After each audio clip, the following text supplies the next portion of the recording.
Y'all, we're here at the Zach Theater in downtown Austin for the premiere of Poetic License. We're going to talk to some of the Apatow family as well as some of the incredible actors featured in this film, so let's get to chatting.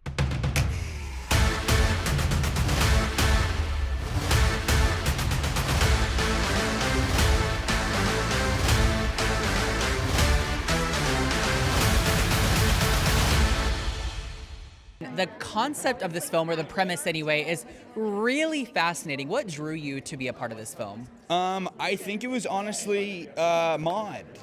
You know, I really wanted to work with a first-time director, and that felt like very exciting. Yeah. And then when I found out that I could do a chemistry with Andrew Barth Feldman, You were like, that was "We're in." even You more could see the exciting. chemistry I know, here. the So, chemistry's writhing.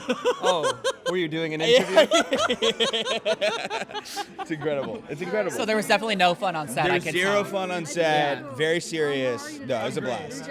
Something that I think is interesting within the plot of this film is that you see Leslie's character kind of at this crossroads and not really sure what to do. What's a crossroads you faced either personally or in your career that you kind of had to overcome? Oh, I mean, so many crossroads in my life.